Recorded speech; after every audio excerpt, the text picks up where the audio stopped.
and constant speed propeller theory and operation. So, here we go. Diving. You got this.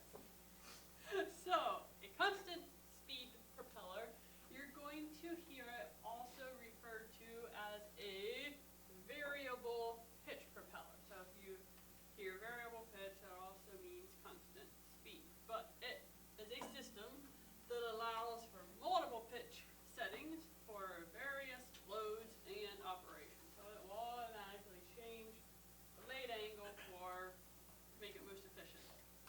It is the most common propeller in use today, so they say. And it converts a high percentage of the engine's power into useful thrust over a wide operating range.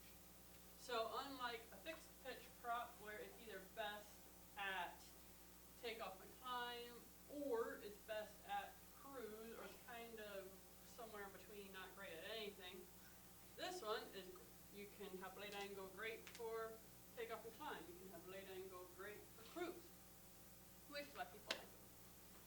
And the pilot manually sets a propeller control knob for whatever RPM he desires, and then the prop governor does the magic and changes the blade angle accordingly. Propeller pitch or blade angle is automatically adjusted by a governor to maintain that selected RPM. So we now have, instead of just a throttle control and mixture, now we have a propeller control added to our throttle quadrant. Yes? So when we're cruise, we want the higher pitch, right? Correct. So, and the reason for not using the higher pitch on takeoff is because it's loaded too much. Correct. So is that transferred from recip to turbine, or does it not affect the turbine as much with the higher pitch takeoff? Same for turbine also. They still are keeping a fairly low blade angle. Good thought. And we introduce, in addition to our tachometer, our RPM gauge, we now have a manifold pressure gauge. So, and here's what can be tricky, what people have gotten confused in the past. Our manifold pressure, you can, now Ryan will talk a lot more about this, but for this class you can loosely think of it as how much power your engine is producing. Again, I say loosely, you'll learn more about it, all exactly what it indicates, what it's sensing. But manifold pressure is controlled by the throttle. So now, like if you hop in a 172 fixed pitch prop, push in throttle, your RPM goes up.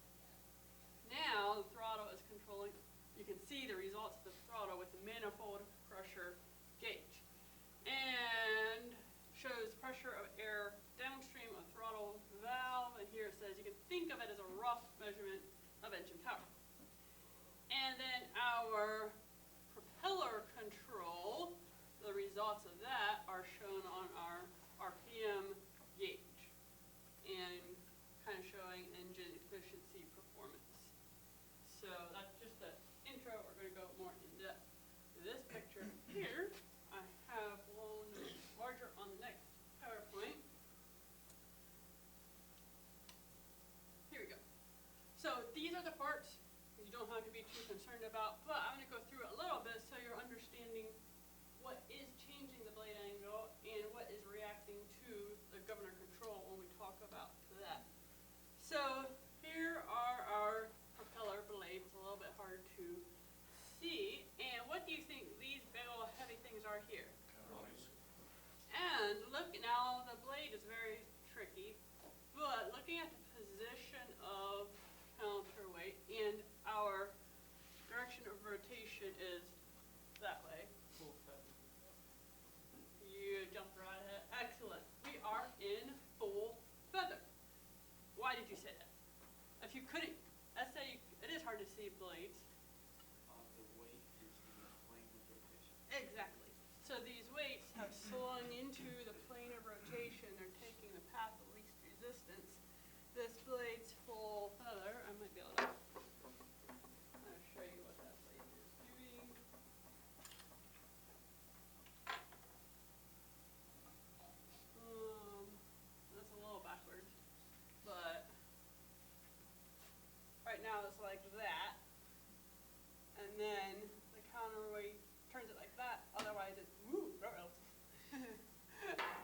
turning like this in a plane of rotation.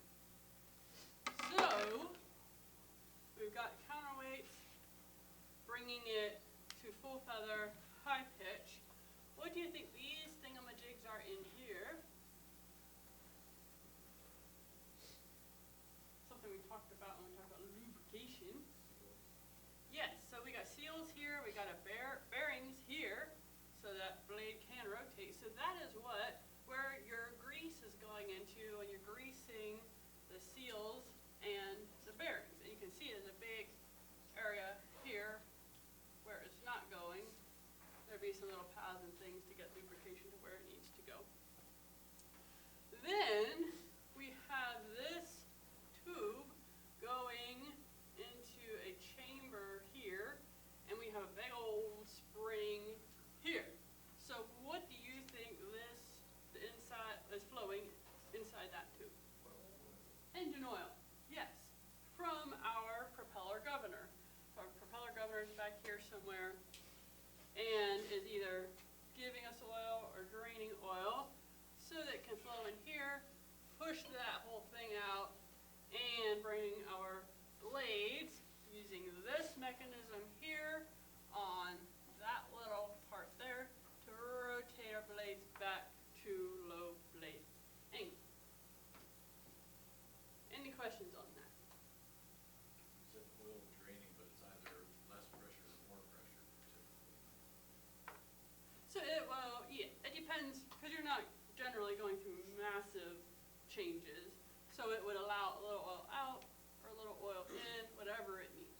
Yes, so either drain it out, and we're going to talk about the governor, but yeah, allow it to go out of the hub or into the hub to pull this forward, build this up, twist the blades to a low blade angle, or let the counterweights take over, drain out the oil, release less pressure. What is actually moving it, did you say? Is it that? So it's this connected to this knob on the blades, and that is, as this whole piston moves forward, whole thing is pulling forward, pulling that forward, bringing, and that's able to rotate in there, drawing that forward to turn the blade around. And some of this, if you go to the mock-up board with the props, some of them are cut away enough you can see some of this. And it's helpful if you can actually turn a blade and see what it's doing. Is that what you're just talking about, does that get duplicated, that same over? This part here, Yeah. I would think so. It's a moving part, so I would think. Why, like, do we duplicate anything with engine oil in the prop, or is it? In the prop? No. It's all It's all the grease. type of grease like what you're using for the PT6 prop. And it'll be different types for the different manufacturers. But, and that is a good thing to note, the grease is kept separate from the engine oil that is inside this tube going into this chamber, and that's only used to move the blade angle. Any other questions on that? Yes. What's the smaller cylinder, just a little larger cylinder? This guy? I don't know. I would have to go into Hartzell manual. I don't know if it could be. It could be if this slides. It could have something to do with feathering or unfeathering or sensing position. I don't know. I'll have to look it up. Good question. Any other questions? Okay, so this is a counterweighted, a non-counterweighted. It's just gonna be opposite with what oil pressure does. But we'll talk about that. But I wanted you to kind of see one method that they use with the knob ends on the root base of the blade to change. And there's, sometimes that would be like gear mechanisms, there's different ways to do it.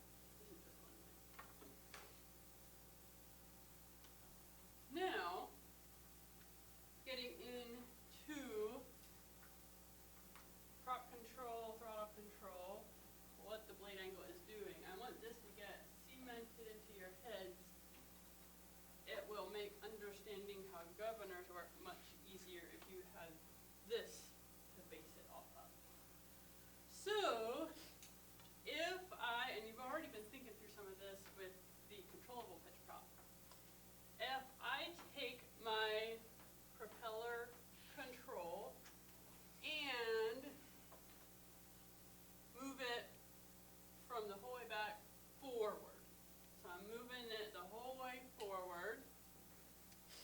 And, okay, I'll tell you this part. So that is going to ask for highest RPM. Therefore, what will my blades do? Correct. They're going to go to the lowest pitch. Fine pitch, lowest blade angle. When my propeller control is full forward, or you may hear it called full increase because you want increased RPM. And then the opposite, if I take my prop control and pull it the whole way aft, then my blade angle is going to do what? Coarse pitch. Increase high blade angle. Very good. Taking a big bite of air because that's decreasing RPM. So there my blade angle is, big old bite of air, making the engine work hard. Now, manifold pressure and throttle control. We'll talk about it here. This just kind of goes over, I won't go in depth with that. Ryan will talk about manifold pressure. You can kind of see where it is taken off of in our intake manifold as our air goes past the throttle, up into the engine, sensing it. This is a rough estimate right about in there. So if we're thinking of manifold pressure as a rough estimate of engine power, if I take my throttle control and I go, let's say I am set at 2,300 RPM. That's where my prop control is, so my propeller is going to try to maintain that RPM. If I take my throttle and go full forward, I want full power. You're exactly right, Zach. This is something you would never do. We'll talk about why later. Theoretically, if I'm moving forward on my throttle, giving the engine more power, but my prop is trying to stay at the same RPM, what would naturally happen to my RPM if my prop blade angle does not change? It would increase, so I got more power. So what is the blade angle going to do? It's going to increase the pitch, so it puts more load on the engine to slow the engine back to keep the original RPM. And the opposite, if I decrease my throttle, decrease manifold pressure, let's say I was still set at 2,300 RPM, I dropped my power, what is the prop going to do to try to maintain RPM? Decrease blade angle, so now it has less resistance. It can come back up to 2,300 RPM. Any questions on that? We're going to be going over that different ways. I have a question. Yes. So say you're flying through the air and you're doing all that. Can you see your RPM gauge move at all? It depends how much change is happening. You may see it fluctuate. Sometimes it does it, depends how good your governor is. It does it so quickly you don't really see it. If you have a good governor and you're doing smooth control, you shouldn't see it, but you might. It's possible.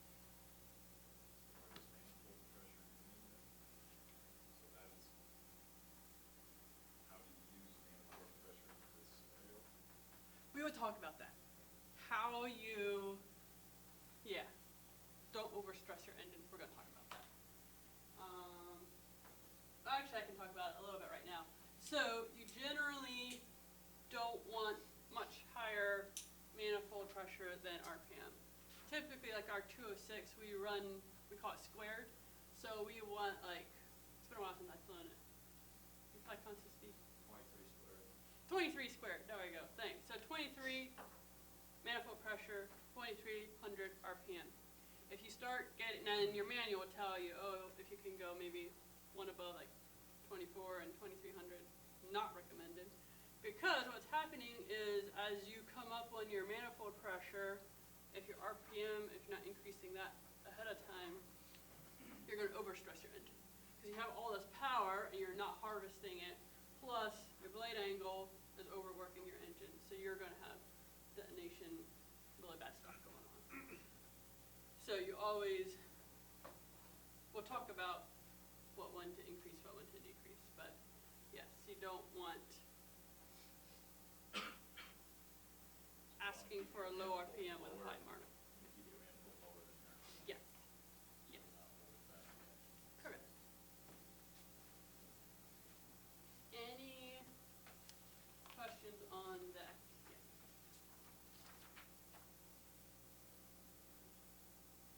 So, two types of constant speed props. One, you've already been introduced to the kind of the basic mechanism of a counterweighted prop. So it's going to be the same principle as a counterweighted controllable pitch prop. Blech. Same principles for a constant speed counterweighted prop. And then we also have non-counterweighted. So this is an old dinosaur of an engine that's over in the Ionia hangar. But you can see it has the counterweights here, and someone besides Brian, what position is that in? Yes, feather, because you can see we are full highest pitch, and our counterweights are in the planar rotation. And in this one, there's nothing here at the hub, or at the base, or the root of the blade. It is non-counterweighted, it does not have counterweights. So, on this one, counterweights and sometimes spring pressure take it to our highest blade angle. What is taking it to a low blade angle? Oil pressure. So, since this one's opposite, our oil pressure now is going to take it to a high blade angle, and centrifugal twisting force and spring pressure is going to bring it to a low blade angle. So whichever one makes sense in your head, memorize that one. For me, counterweights make sense in my head because counterweights are yanking it to a high blade angle, oil pressure to a low blade angle, and then just remember the other one is opposite. So in twin engines, would you not use non-counterweighted? Correct. Correct. Non-counterweighted is only on, as far as I know, single engine aircraft. Because you need to be able to feather, right? Like if you So- have an engine failure? Right, so these are on twin because you need the feather. And you need that counterweight. If you lose oil pressure, the natural response is to go into feather. And we're going to talk about the natural response of this with loss of oil pressure is a low blade angle. But on a single engine, it's fine. Now on single engine turboprops, are they typically They can be. Yes, they can be. It depends, but yeah, they're able to give you greater glide.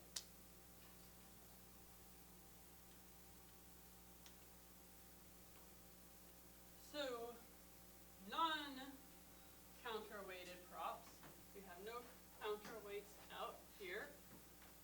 Centrifugal twisting moment acting on the blade plus spring pressure takes the blades to low blade angle. So there, whoops, that was fast. And then pumping oil into the hub to bring this piston back, twist us to the high blade angle for non-counterweighted. And this is from Jefferson.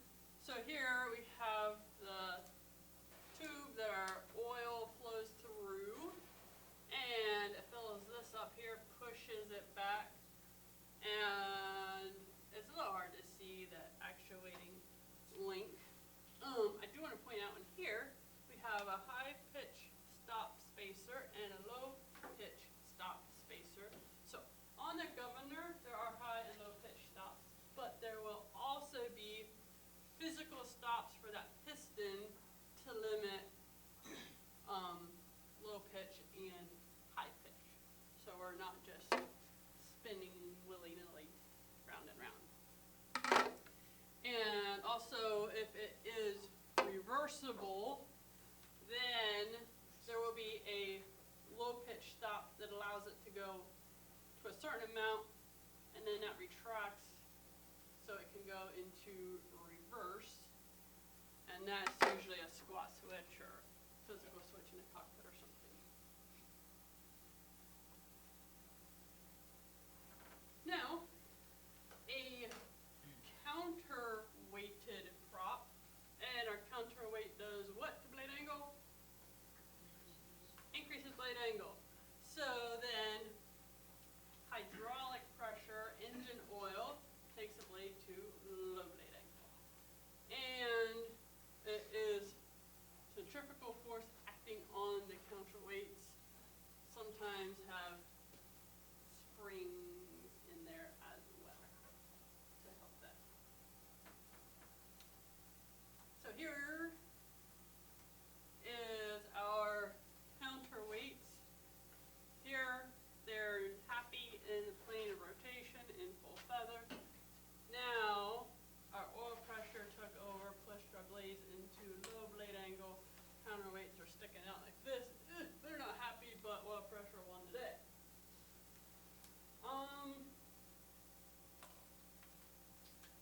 Back to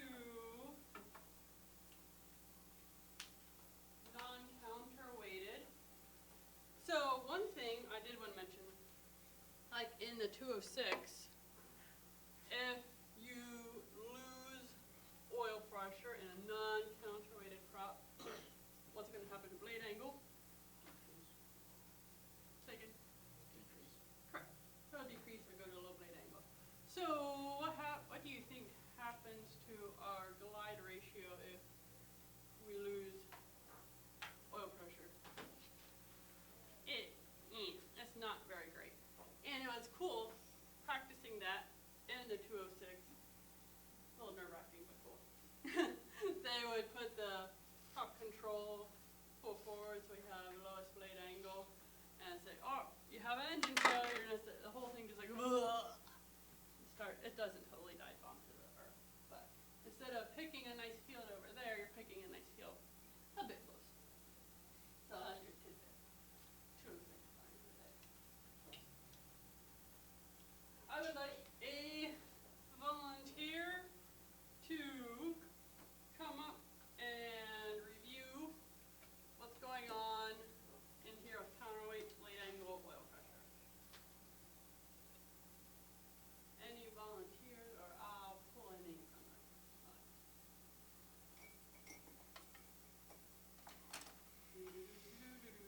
everybody's like, oh no, oh no. Perfect. What do you want me to do? Explain what's happening, what's causing our blade angle to increase, what's causing blade angle to decrease. Yeah, you can use my pointy stick. And the propeller blade.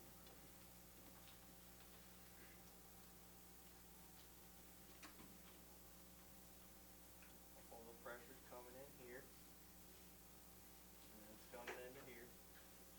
Then got netting assembly onto the counterweights. And as oil pressure is increased, this will be driven this way. It's gonna pull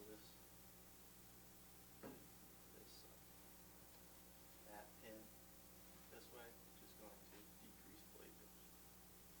Okay, then can you explain the other side? Looks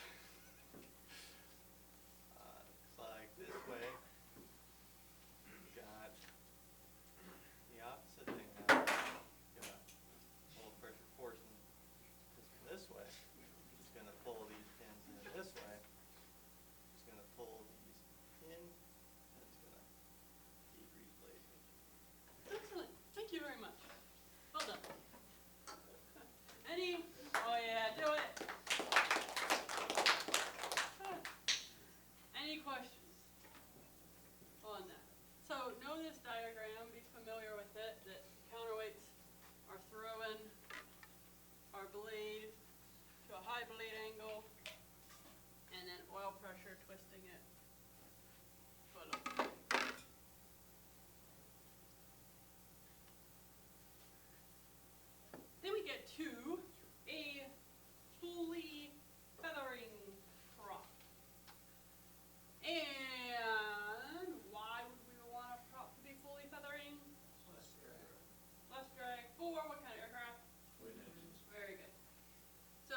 to a low blade angle, counterweights to a high blade angle. Therefore, if we have an engine failure, lose oil pressure, counterweights and spring pressure naturally take our blades from wherever it's at to full feather.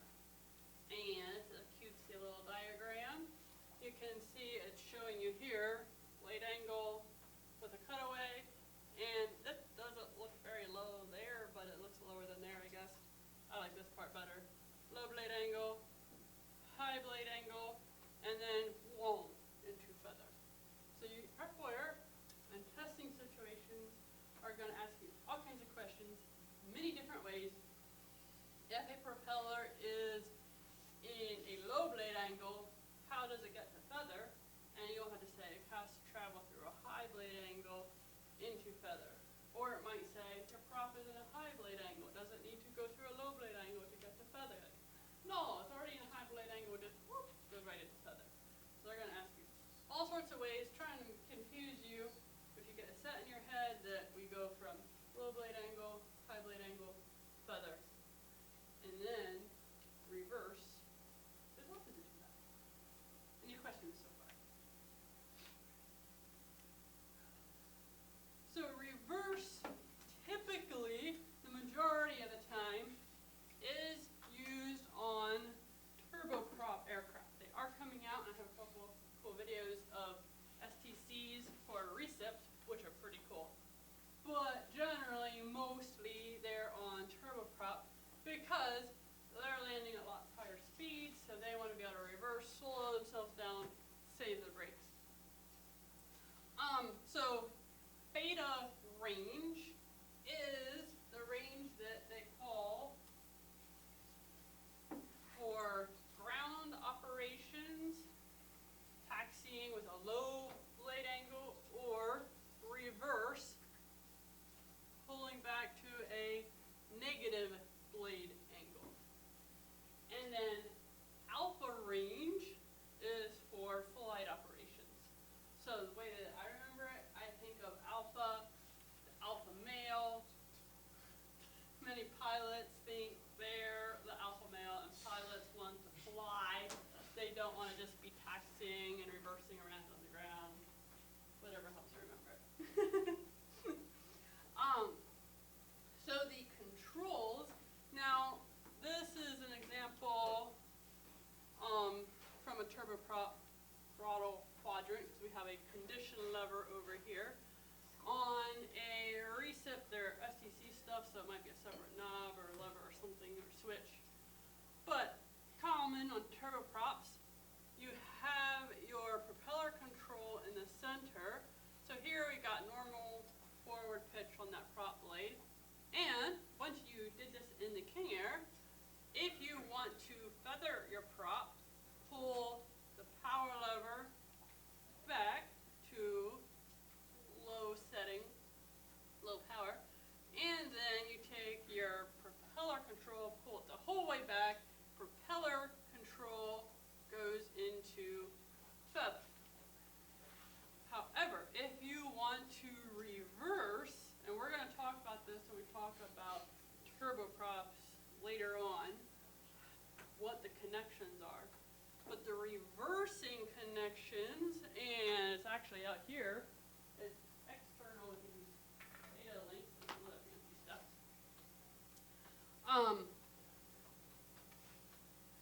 So reversing control is on the power lever. So your prop lever must be the whole way forward, because that's what kind of blade angle? That's the lowest blade angle, so you want it as low as it can go, so it can go right into reverse. So as low as it can go on your prop control, and then your power lever, and some of you felt this in the King Air, you might have to lift it up and over something that would block you from going there in flight. Lift it up and over the gate, and drop it, then pull it back into reverse. Questions on that?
up on the ramp here and see how it works.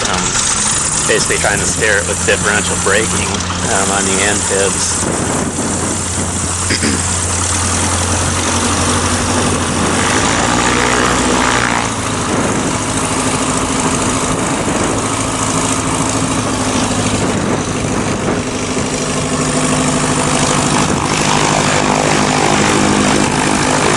There's going in reverse.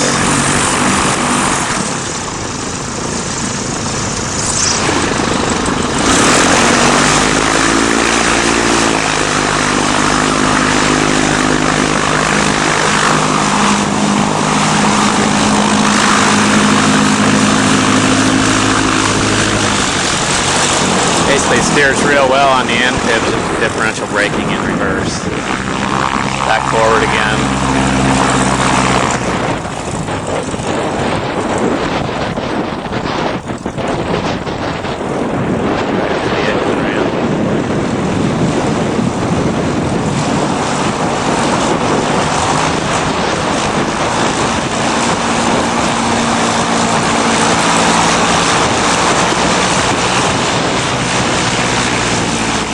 Powered up and back away.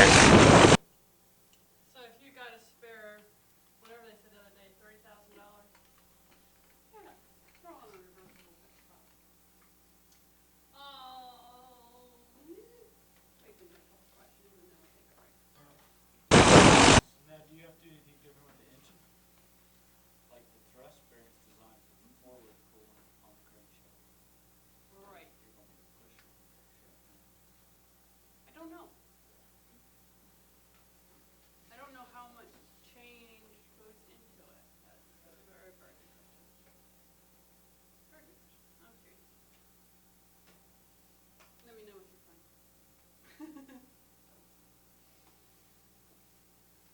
Question is for Abed.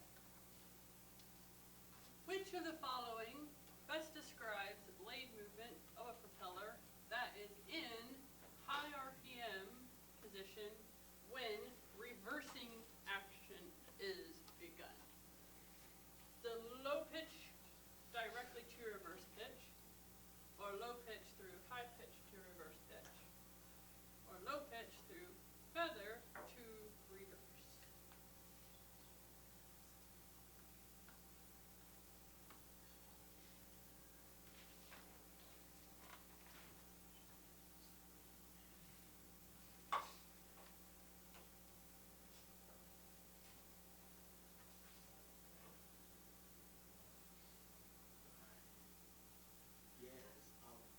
Excellent. Correct. Yep. Low pitch, and then, so we're already nice low blade angle, and then directly into reverse pitch. If it's low pitch to high pitch, they're going yee, and then if it's low pitch to feather, they go, oh my goodness. Like, both of these are opposite direction of reverse.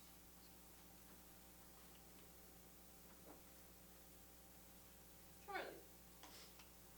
During which of the following conditions of flight will the blade pitch angle of a constant speed propeller be the greatest? Is it approach to landing, climb following takeoff, or high speed, high altitude cruising flight? Charlie? Excellent. Yep. When you, just like bicycle, high gear when you like got speed going, so now you can take bigger bites of air, not wearing down your engine. But both landing, you want to be able to go around with high engine power, and then of course climb a little bit. Tim Peterson. What is the result of moving the throttle on a reciprocating engine when the propeller is in a constant speed range? That means that the governor is capable of controlling angles. With the engine developing cruise power. Opening the throttle will cause an increase in blade angle, or the RPM will vary directly with any movement of the throttle, or movement of the throttle will not affect the blade angle.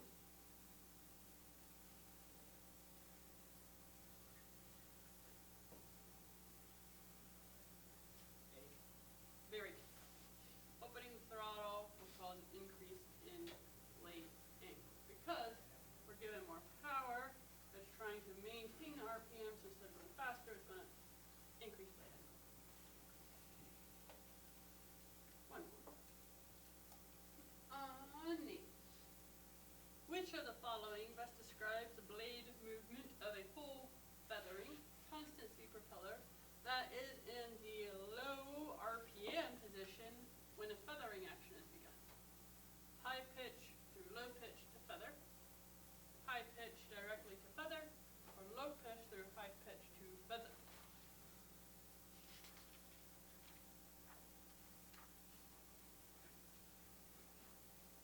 Wait, I'm confused. To me, the question sounds like it's already in full feathered position, and then you're putting it in full feathered position. So it's a full feathering capable prop.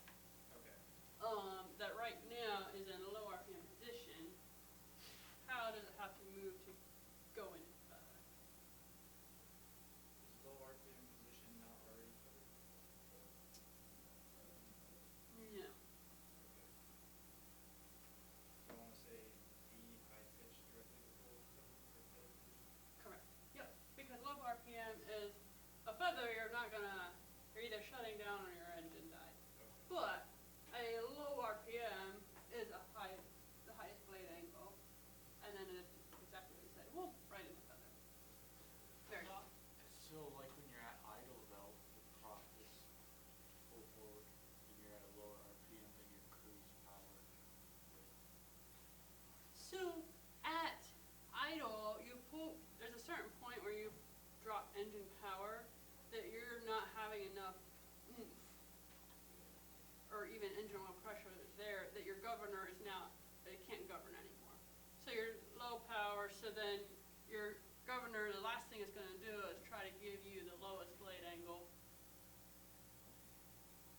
when it has engine power. Yes, that's what your governor's trying to do.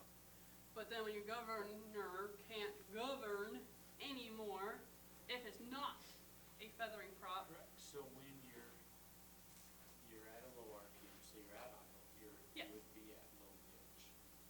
Correct. And so the Yes. feather you would flow through higher. So at a You would low, only feather when the engine dies from your shutdown. right, so then So like you're on, not gonna go from cruise power with high pitch straight to feather, which is what the question is oh, asking. right, so constant speed prop is in a low RPM position when the feathering action, yes, that would be, unless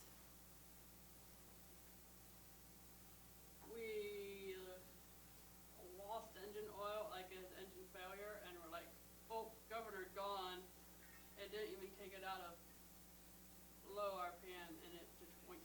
That's a very good observation. Yes, this is not a practical situation. Could you show us on that one Yes. where it starts off? Yes. So on this one, we're about like that. Yeah. Plane of rotation.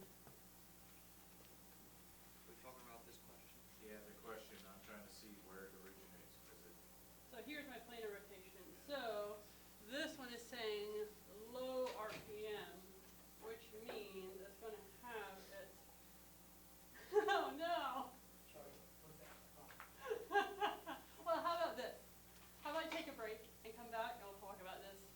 Come back at 45.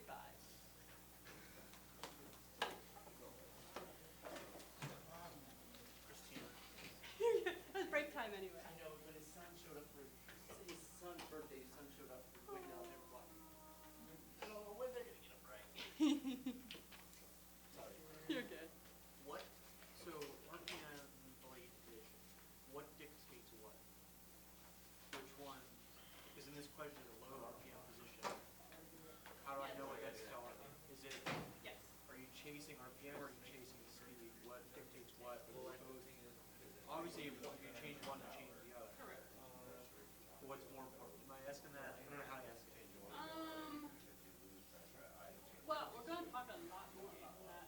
Because they're sensing engine speed It seems. and are changing blade angle to match a set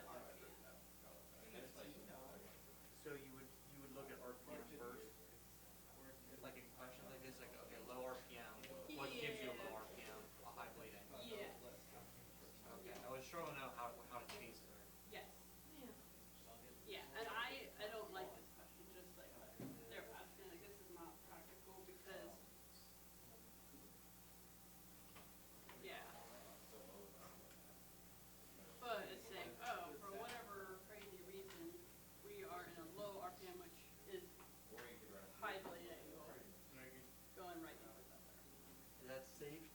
Generally, is it safe to, is that how you can look at it? Yeah. Look at what RPM you're at, or you're going for Yes.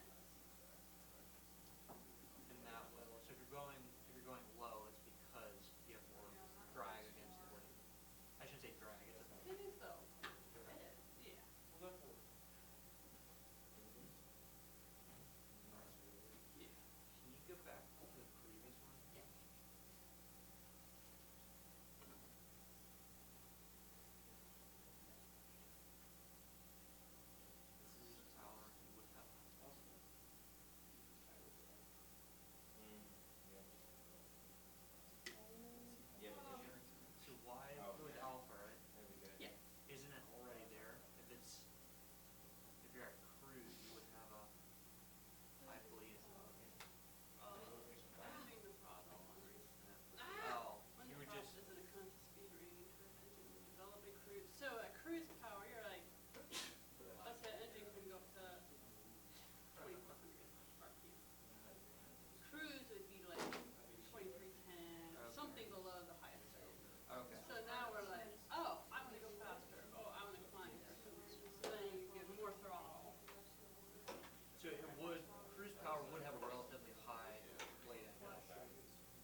would you?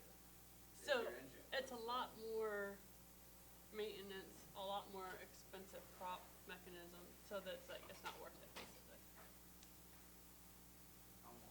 It ain't gonna save that. And it, exactly. You just have to land here instead of there. Probably, Like, I probably So I got mean, all the 60. turboprops, That's they're old. cruising at 30,000 feet, where, first on a little bit of drag, Okay. you get another 10 miles. yeah. Whereas us, you're landed in this field, you're still in that field. I think like a 180, like a 206, I think is that, if you go up higher, like a 182, service, like 16 on that. So like battery acid on that? What are you gonna do? Not unless you got turbocharged. Okay, well, we'll put it this way, 10 flat, go 10 flat. I mean, if you have a whole feather, 10 flat, you're probably gonna get another 10. They don't even, unless you're turbocharged, ain't doing it. But then there's a chance to restart too. What? Get out of here. And if it fails, it doesn't fail, it goes to a higher pitch. Yeah, I mean, that's what it says. With our truck runs, if the governor fails, always going full feather, if the governor fails. So, there's two Like failure that modes we're gonna one talk plane about. that crashed, it went to reverse. Right. Correct. Yeah, because it goes past it. So like this one, I don't know. See, Yeah. that's what, because I looked at the emergency procedures for it, and it says, like, that it wants it to be able to windmill as well, so you can restart it. Yes. So it's such an interesting situation, because technically you can say that for both parties, but turbine, it doesn't matter, I guess. I'm just thinking about those. Well, let's do.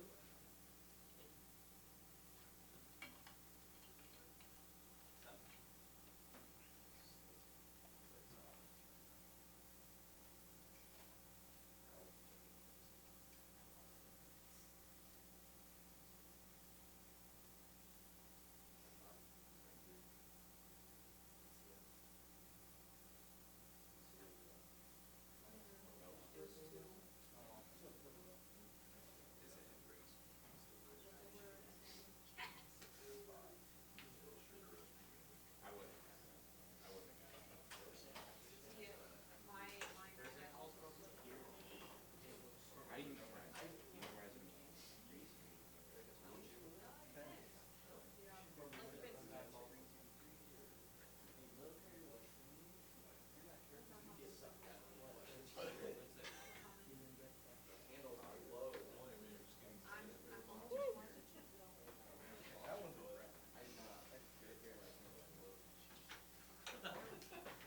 So then, how does he, so if you lose an engine in the Apache, how is that gonna full feather?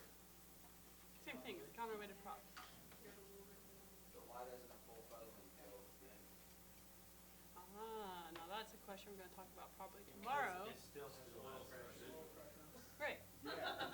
And you don't want a recip to feather on shutdown, or you're never gonna get that big of squirt. Right.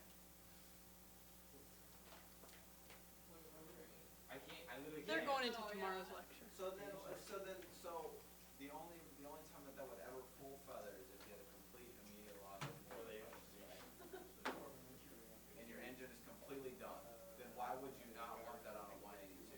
If my oil pressure is out the floor. Because you can make you, Right. so the engine quits. Yes. You can You can be. select. Then you grab the That top would rubber and just pull it out, dump it's full feather. Why does your 182 do that? Yeah. So, That doesn't make the sense. flyweights would pull it out at that point. Correct. Because the prop is windmilling, so that gives it this centrifugal force. Pull it. Whereas when you're on the ground, you shut it off. If you move it in a feather position, the prop's not being moved because there's no centrifugal force. Well, no, if you It would pull depend, it but it's probably, Well, it might relieve enough to spring. right.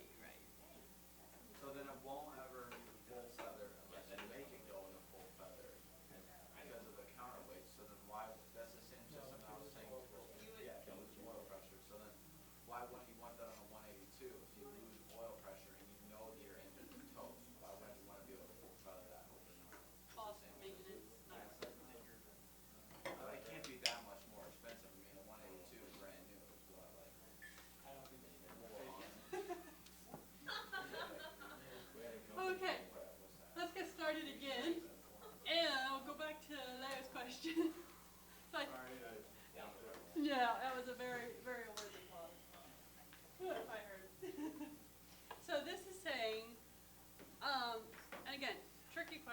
proper questions that I don't like because they're not real world.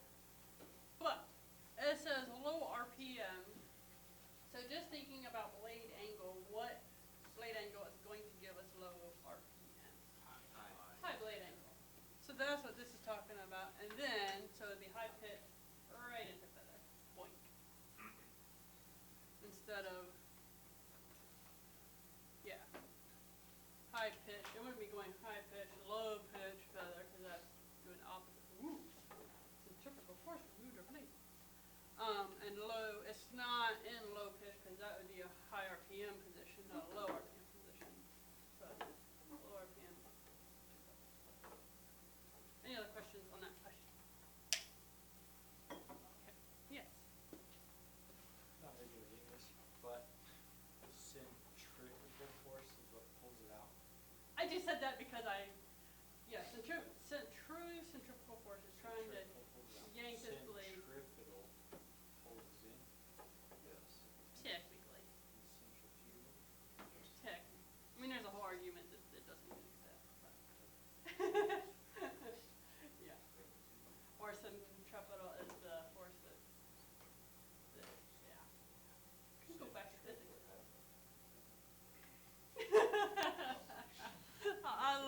I love how y'all think. Excellent. Keep up the good things. Okay, next question. Stephen. Which of the following forces or combination of forces operates to move the blades of a constant speed counterweight propeller to the high pitch position? Is it engine oil pressure acting on the propeller piston cylinder arrangement and centrifugal force acting on the counterweights, or centrifugal force acting on the counterweights, or prop governor oil pressure acting on the propeller piston cylinder arrangement? Very, very wordy. Excellent. It is. Bravo. Simply centrifugal force acting on the counterweights, taking it to high pitch.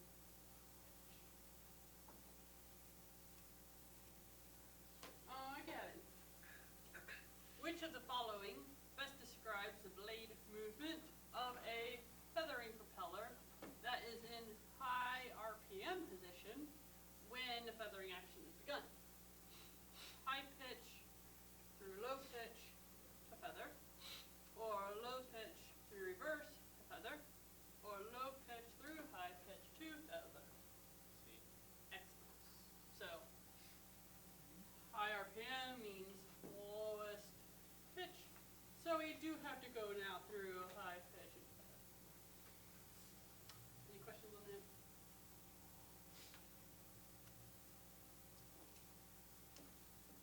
Please. For takeoff, a constant speed propeller is normally set in high pitch, high RPM, or high pitch, low RPM, or low pitch, high RPM. Excellent. Lowest pitch, easiest, path of least resistance, and high RPM.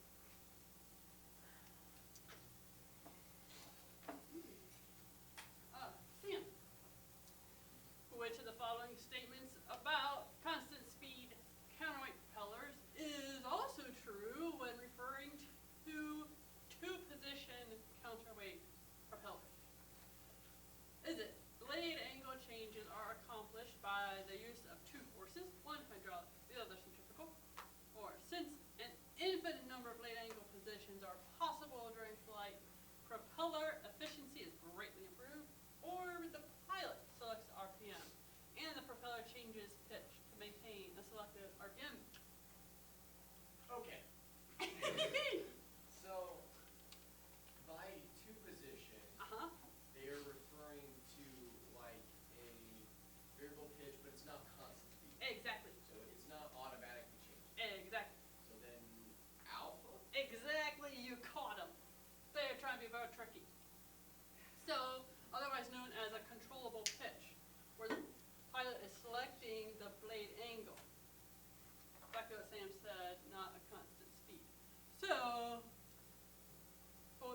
torque by hydraulic and centrifugal force working on the counterweights.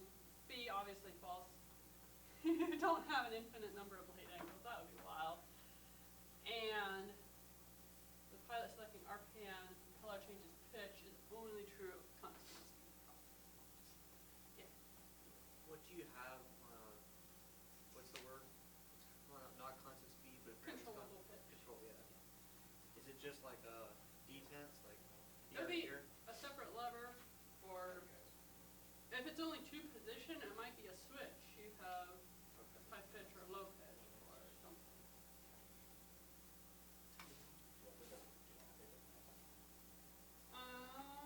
Tim Peak.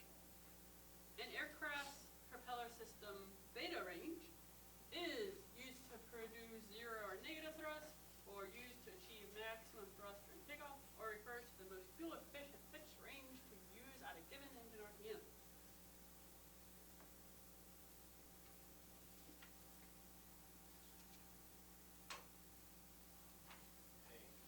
Excellent. That's a zero or negative. Ground ops. Zero? Well, would you get exactly zero? That's what they say. I didn't like any of the other options. Exactly. Very good, yeah. They're just saying, like, you have to have it exactly precise, like, at the, where you have zero thrust, but, yeah. Negative thrust is better, and choosing the best option. Brian. What are the rotational speed and blade pitch angle requirements of a constant speed propeller during takeoff? Low speed, high pitch. High speed, low pitch. High speed, high pitch. High speed, low pitch. Excellent. High speed, low pitch. And this is just like one of the previous questions asked a little bit differently.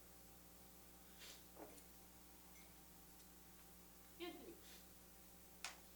Constant speed, non-feathering Macaulay, Hartsoy, and other propellers of similar design without counterweights. Increase pitch angle using what? Oil pressure, or spring pressure, or centrifugal twisting movement. Excellent. So if it does not have counterweights, then oil pressure has to take it to a high level.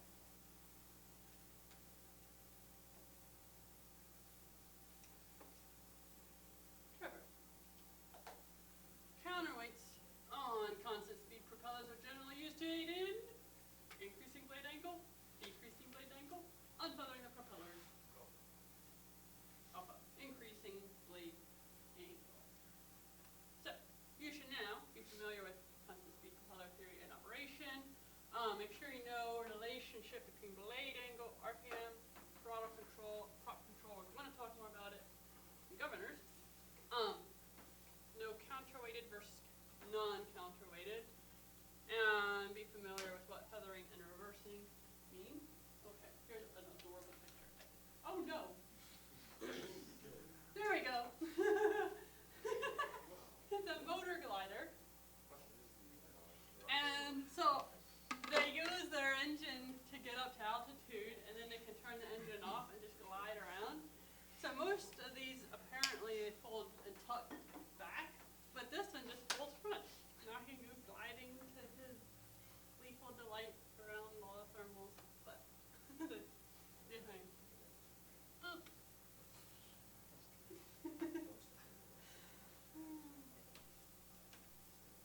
Alright.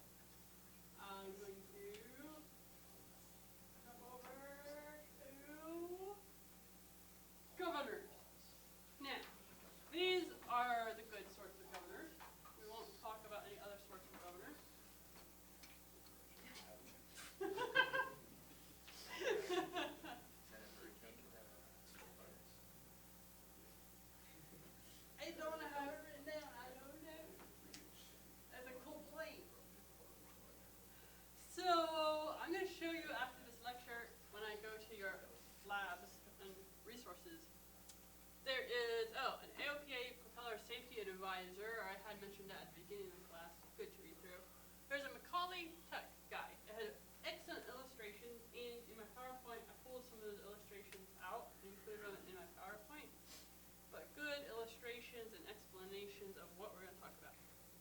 then, yeah, chapter 12. So you should understand propeller governor theory and operation.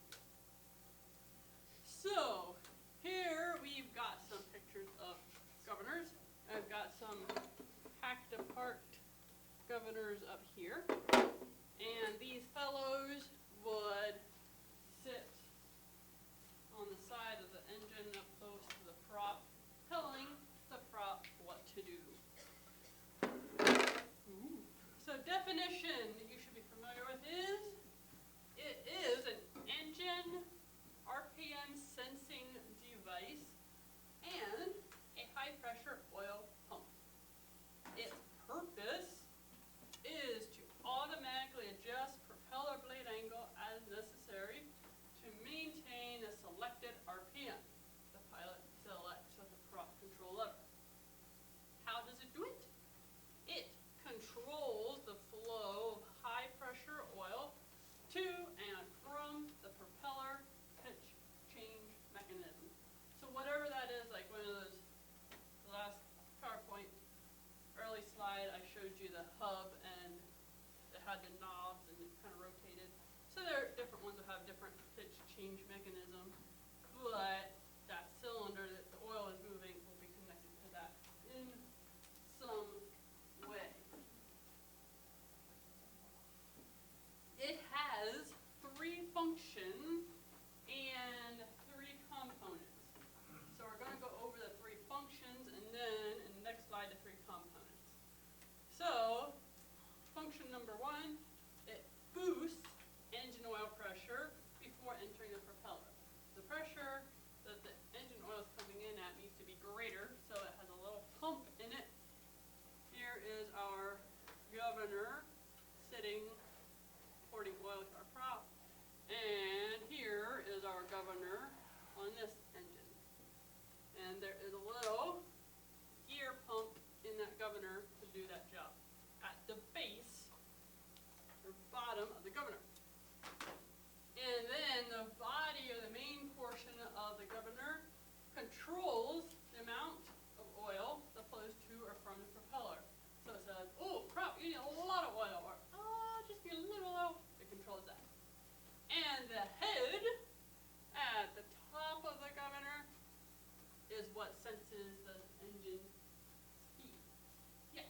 That doesn't look like a normal airplane engine. No. Picture there. It's a cool one that I found the cutaway view. Not normal, but it's cool. I mean the actual picture. Oh, the actual picture. Yeah, that's kind of like a V8. Yeah, it's some kind of experimental. But again, it had a nice governor. And the governor position is at the front near the where it would be on an engine. Good observation. So in the base of our governor, we will have 2 gears. One is being driven by the engine, and the other is the idler gear, which is creating that pumping action. And typically, it's going to boost pressure from around 180 to 300 psi is the pressure we're looking at. And because we've got oil under pressure, we must have a pressure relief valve. There it shows that. And so the base is kind of the floor of it, where our gear is. And then the body is this central section, and in the very center is a pilot valve. That's going to be moving up and down, and that is controlling the oil flow. Then up in the head, we have, might be a little hard to see, flyweights here. So those are able to, by centrifugal force, go fly out or fall in. So that, because it's connected to a shaft, is what is sensing directly the engine speed. These flyweights up here are connected to the pilot valve and are what moves it up or down. Flyweight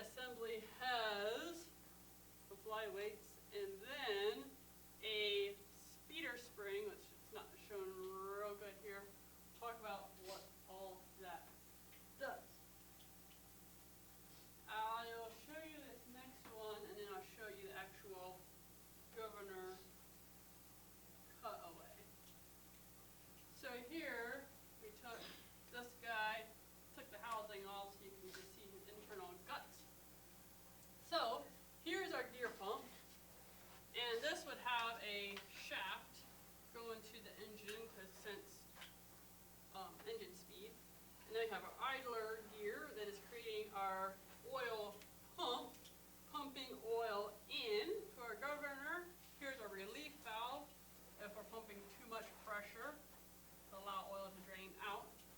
And so we can pump oil in, it can go over, out to our propeller. What directs that oil flow is this pilot valve. So if it's blocking it here, blocking oil, that's just holding whatever pressure we have in the prop hub steady. Then it can move to allow oil to come in or move to drain oil out, blocking passages to the pump pressure. The thing that moves this position is the flyweights and the speeder spring.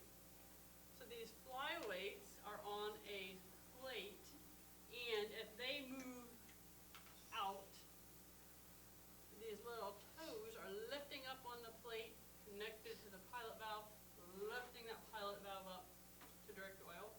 Or if the speeder spring, which is connected to a little lever that goes to control cable to the control in the cockpit, that's pressed down. We have pressure on that speeder spring. That's going to press down on the toes of the flyweights, then they're going to go in, moving the pilot valve down. We're going to talk about how the oil is forced and all of that.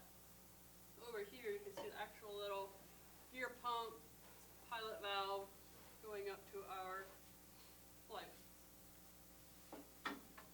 I'll show you on this adorable little governor. Here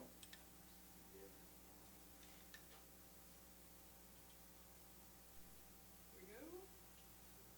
Oh, light. Yeah. Okay. So here you can see, actually here, this is the part that would be geared to a gear coming off the engine, and then going right in here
sense engine speed. So now we're diving into fun part. So those flyweights are spinning round and round like this, going, whoa, I'm not going to go the whole way around to get to the Z. So our on-speed condition, when our governor is happy, our flyweight pressure, or the toes of our flyweights, is going to equal speeder spring pressure. So the speeder spring is not moving them down or releasing them out. Flyweight pressure equals speeder spring pressure. Our pilot valve is in a neutral position, so it's just holding whatever oil pressure we have. No oil is moving in or out of the prop, we're just holding it, so everything's happy. So no oil ported to or from the propeller. Oh yeah, so a little note, don't Google, be very careful when you're researching this, don't misspell prop and accidentally put pop governor on speed. I'm not gonna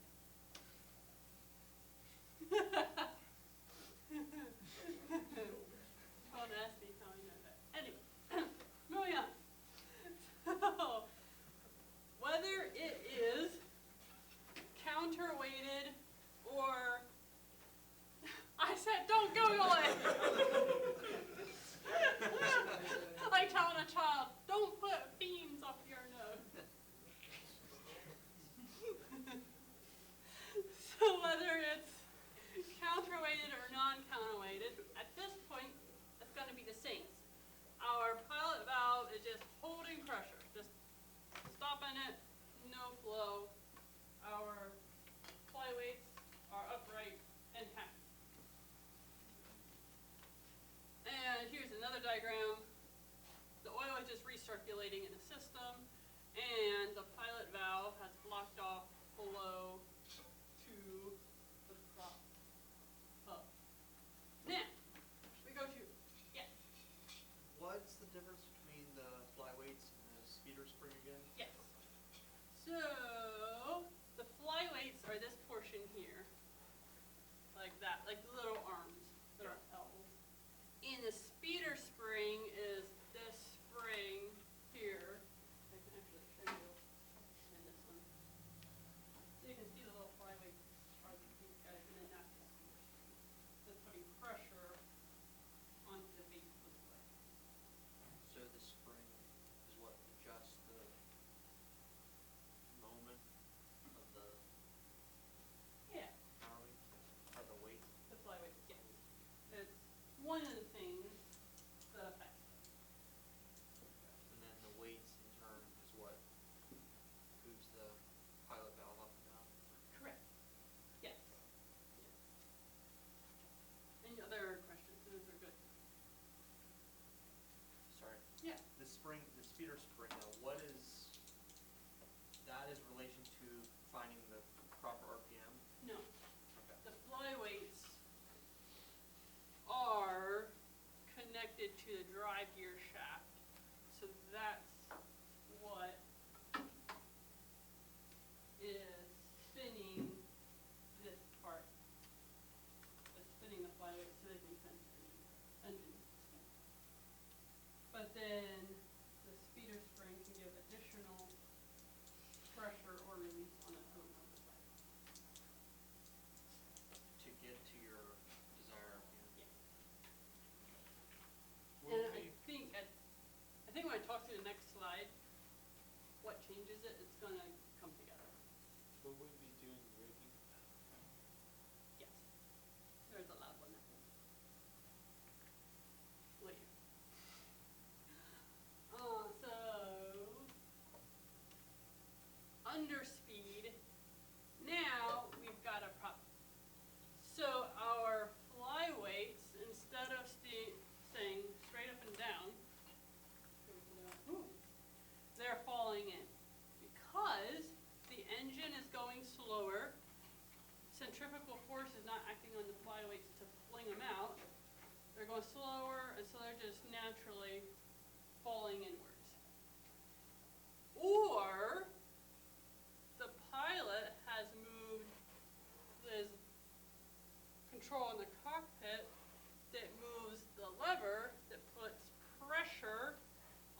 spring and pushes down on the toes of the flyweights. So those are the two things that affect the flyweights. If our engine speed goes down, they fall in because they're tired, slow, or the pilot adjusting the control lever, pushing down on the speeder spring. If that happens, that is under speed condition because the toes are dropping down. That is connected to the pilot valve, that's dropping down, and now we are sending oil somewhere.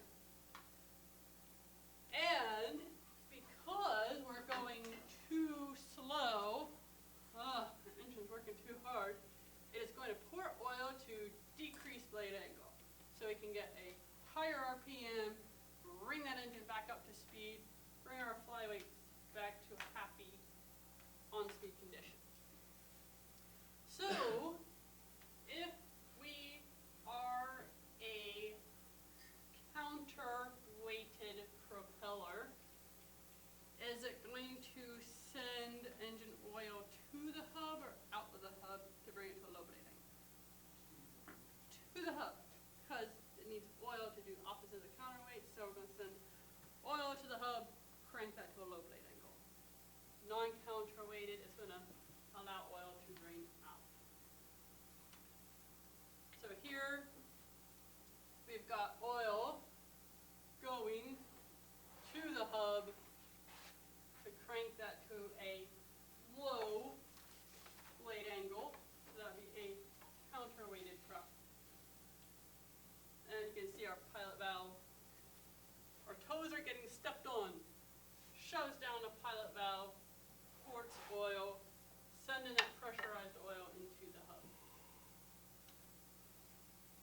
And ports oil to decrease propeller blade angle. Counterweighted increases oil pressure in the hub. And non-counterweighted drains the oil out of the hub to allow, on a non-counterweighted propeller, what takes the blades to low blade angle? Excellent. Not just centrifugal force, it's a centrifugal twisting force. And what other thing is usually in the hub to help with that? Spring is usually in there to help move that piston into a low blade angle. And here's a nice animation. We've got underspeed conditions falling and pushing our pilot valve down, which is allowing, on this one, oil to flow out because it is non-counterweight. Is another way to think about or differentiate counterweighted and non-counterweighted props, just the direction, which side the pressure is on the cylinder in the, or is that a? Not necessarily, because they might do the connection different and still have oil on the same side. Yeah. But just counterweighted, oil takes it to low blade angle, and then non-counterweighted. So if we have underspeed, we obviously have overspeed. So now we've got our flyweights. They're spinning around really fast, so centrifugal force is flinging them out because they're going too fast for what they can handle. Well, they can handle it. Because either our engine is speeding up, maybe we're diving the aircraft, and now the engine is speeding up, slinging these guys around, or the pilot moved the prop lever to ask for a low RPM, and it's like he released the pressure on the spring, moving this portion, this pressure is released, so now our toes are going whee and swinging the flyweights out, which moves our pilot valve up. And then it's going to pour oil to increase blade angle because we're going too fast. The only way to slow us down is increase blade angle, take bigger chunks of air, put more load on the prop, slow that engine down.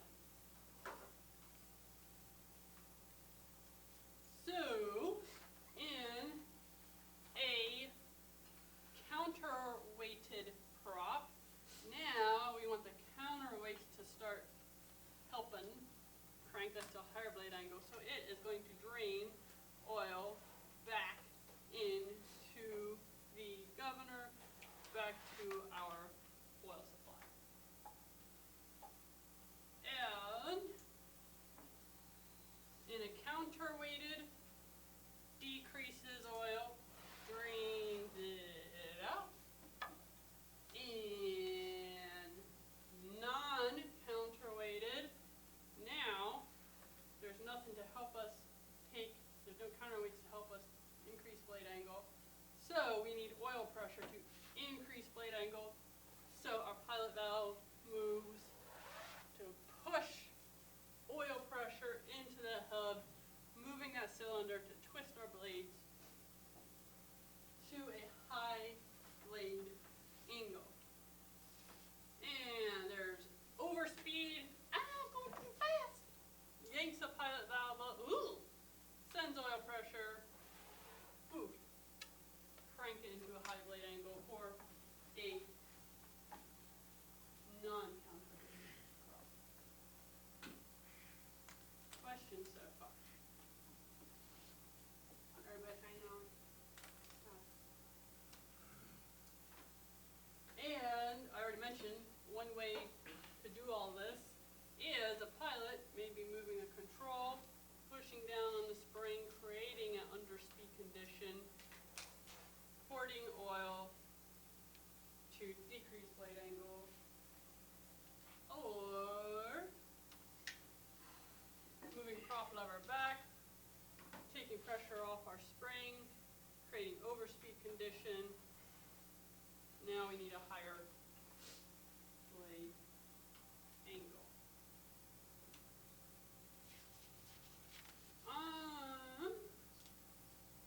Okay, so here's a nice diagram. We've got our gear pump down here, our pilot valve here, our flyweights, speeder spring connected to the piston. It's connected to change our blade angle. So if I advance the throttle, what is that going to do to engine power? Increase. And what does that do naturally to engine speed? So what will the governor do to maintain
showing, Well, I'm looking at like where the, arms are connected to the prop, to the blade. yeah.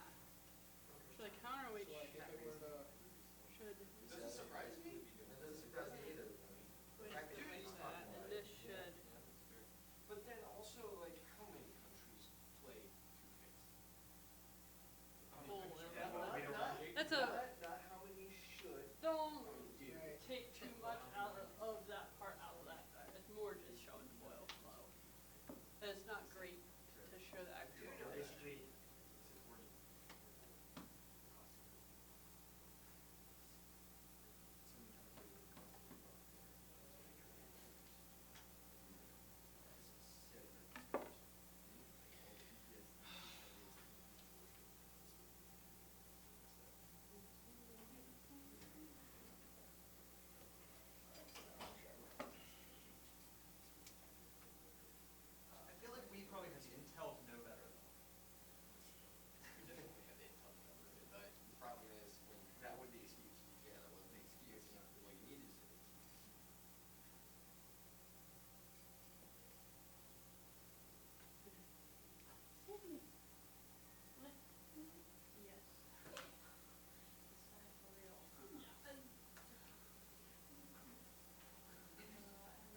Dude, it's hot.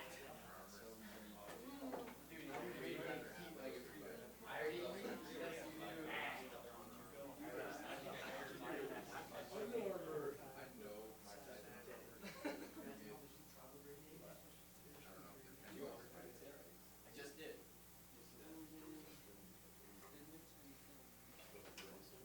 Holy, yeah, those are the same ones that I got.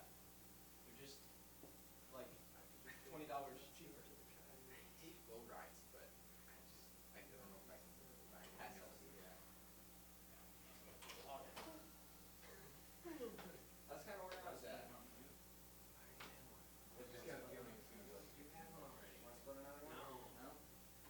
It's still cheaper. It's still cheap. I mean, that's still cheaper than mine. Mine were $45, $9 shipping. But it's still, we're still both cheaper than sticks. You paid 45.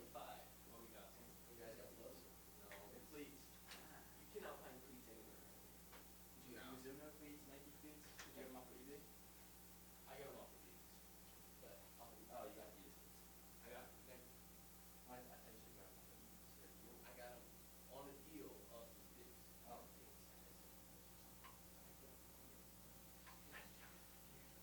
yeah, they carry it around the brands.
have to reduce manifold pressure, but you still have some control. So, this is a safety if your control cable fails. It will, the return spring will take your prop to a low blade angle. But on a counterweighted propeller that's featherable, what happens if I lose oil pressure? It will go into feather. It will take over. I lost oil pressure. Now the counterweights take over and it will feather because if I have engine failure, I do want it to feather. So it's kind of two opposite ends of the spectrum. So I'm going to pass around this adorable little governor. We'll take a look at the gear pump. Take a look at the flyweights, how they go in and out. Take a look at the speeder spring, how the control arm affects that as I talk about the stocks. So these, depending on the manufacturer, you may be able to adjust the stocks, and it will tell you how to set the control in the cockpit. If you do an engine run up first to see where it's at, and you do it little bit by little bit, another engine run up, see where it's at. Some don't let you touch that, so it depends on the manufacturer. There'll be a high pitch and a low pitch stop.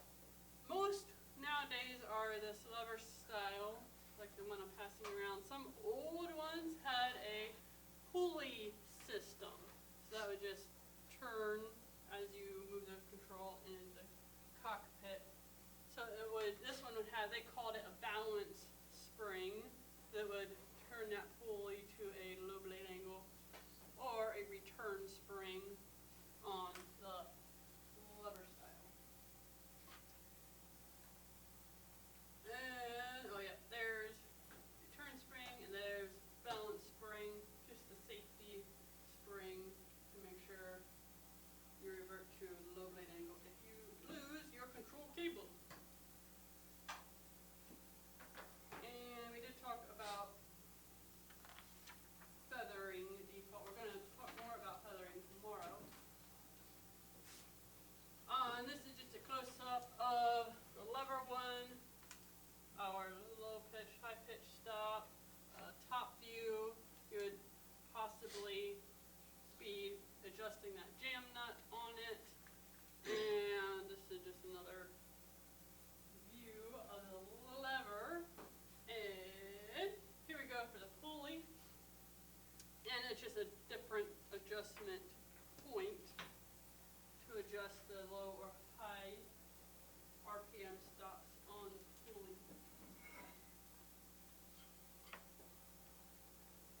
Any questions on high and low RPM stops?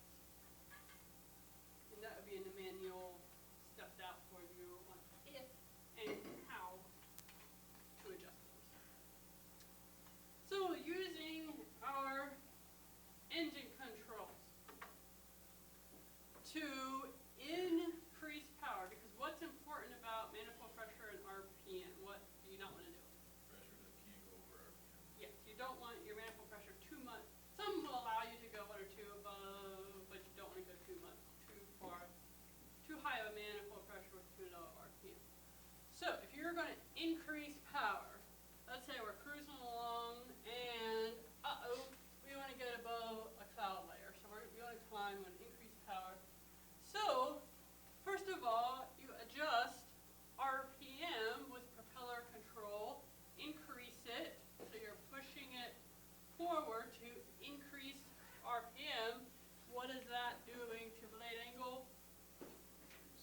Decreasing it. So now I can use up more power because I can spin faster. And then adjust manifold pressure with throttle control. Now you can increase manifold pressure because I'm allowing for a higher RPM, eating up more power. If I want to decrease power, let's say, okay, I'm done flying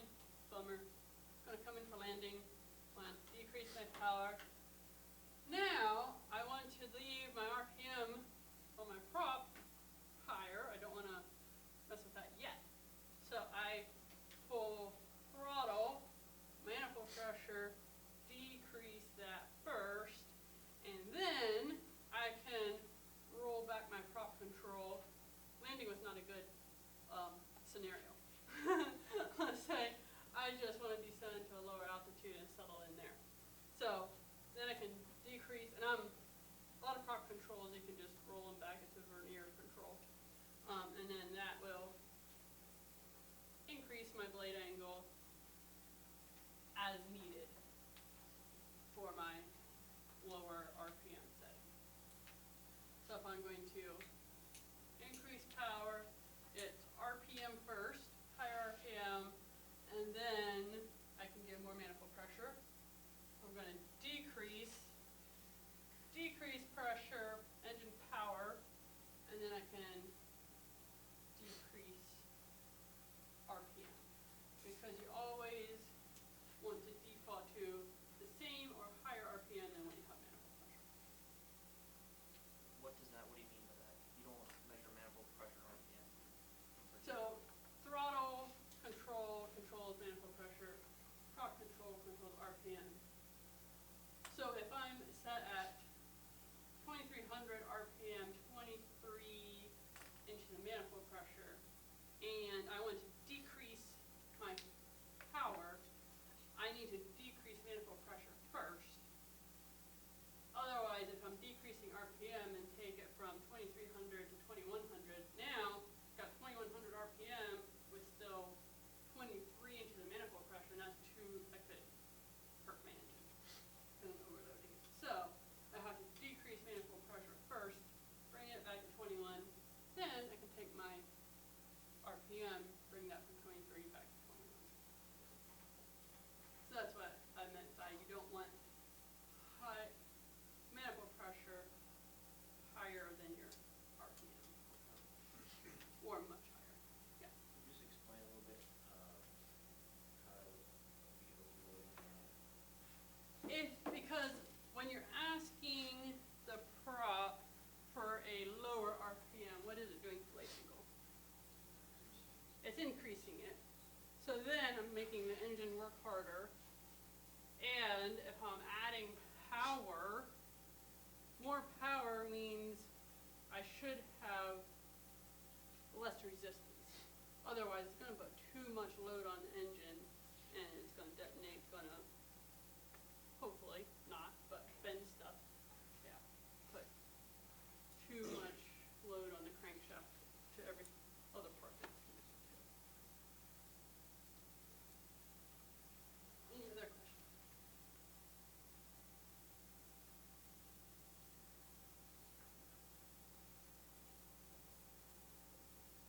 So, if I have my throttle set, I like using 23 inches of manifold pressure, and I increase my propeller control, what is going to happen to blade angle? Guess that again. If I have my throttle set, not touching that, but I increase or push my propeller control forward, what is it going to do to blade angle? It would decrease, because asking for an increase in my prop control is asking for an increase in what? RPM. Yep, prop speed. So, exactly what you said. To get faster RPM, I need to decrease blade angle. Then RPM will increase. Increase, blade angle decrease. What do you think slightly is going to happen to manifold pressure?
used up. What about overall horsepower? I don't wanna get too in the weeds with this, but what do you think? Overall horsepower, if RPM is increasing, manifold pressure is decreasing, what's gonna happen overall to horsepower? I'm not moving my throttle at all. So my RPM is increasing.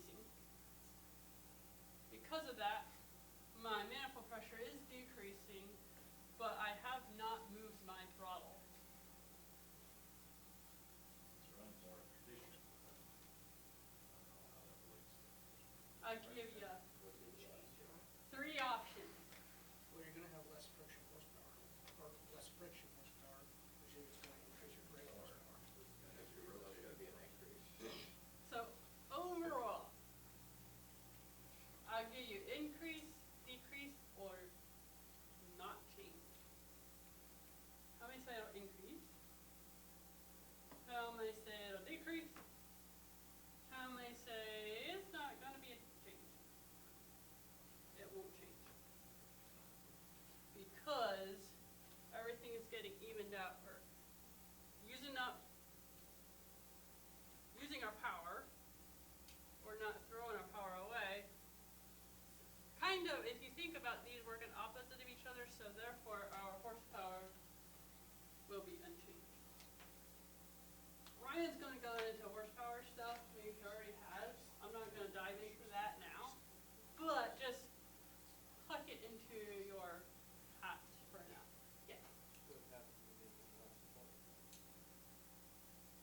Yeah, because our blade is more in line with plane rotation. You don't have as much torque. Correct. Yes. This is a more like practical question. Like, say you're flying and you have an overheating problem, and then reaching your mixture of full power, where you would run, like, it doesn't flow. You would want, now this is just thinking off the top of my head, Yeah. low blade angle, so you're not overworking the engine. It depends why you're overheating. Are you losing oil? Then you got another problem. Maybe firewall forward, all the way up. But you want the least lightest load on your engine, I would think. Okay. Good question. So, talking about, if we're backing off on that route, we're allowing the engine to increase in RPM. Isn't that what we do when we're increasing throttle? We're allowing more mixture, that's going to feed into our engine and give us higher RPM. Aren't we're giving it the same on the front end, but our engine, because it's loaded up, isn't it operating less efficiently? Because of that, isn't producing the horsepower that it would if you're at a higher RPM? Because all engines have peak horsepower RPM rating. Yes. We're going to get more into that. In this scenario, we didn't touch the throttle. Right. Throttle But we're still set. less low, though. But we're still having a change in RPM because we're reducing our load. Yes, we're increasing RPM, so Right. it's lightening the load. But our mixture ratio is exactly the same going in. So, by that then, whatever RPM setting I have, no matter what loading my prop is,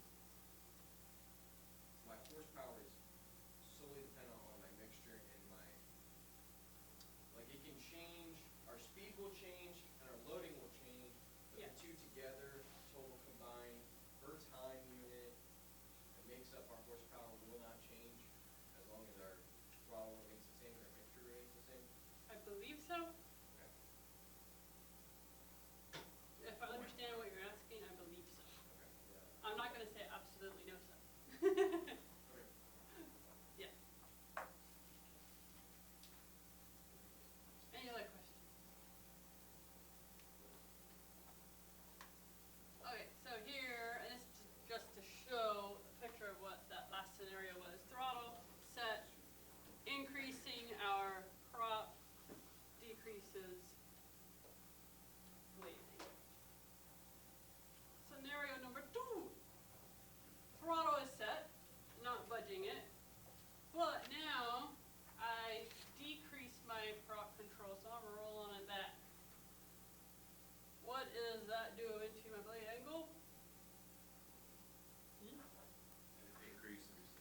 increases it. So now we have more load on the engine. So what happens to RPM? It decreases. So RPM is decreased, blade angle is increased. What do you think is going to happen with manifold pressure? Exactly. It is going to increase because now we're not using up that power. Loading down the engine, so manifold pressure increases. Didn't touch the throttle. What's going to happen to horsepower? It will remain the same. Very good. And this was our scenario. Throttle set, prop control back, and that is taking blade angle, increasing. So, in that last scenario there, RPM is decreasing, power is staying the same. So the engine's now producing more torque. It is more torque on the engine because our blade angle is increasing. And manifold pressure climbing. And this is where you have to be careful. You start blowing apart your engine. You have to have a blade angle and not allowing for it in moving your throttle. Would it be accurate then, if you're making these prop changes, you want to do it slowly, you would want to slam it into like, Absolutely. Yep. Nice and gentle.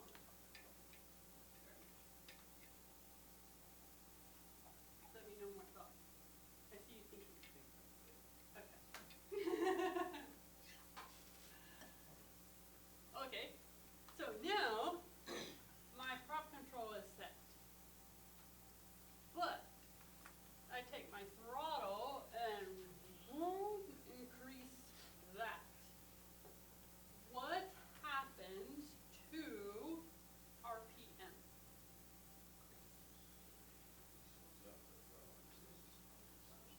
How many say if my propeller control lever is set That's where you're set at. and I increase my throttle, how many say that RPM will also increase? Okay, but are you set up like in cruise or are you? We're in governing range. So you're in governing range? Yep. Okay. So what is going to happen to RPMs?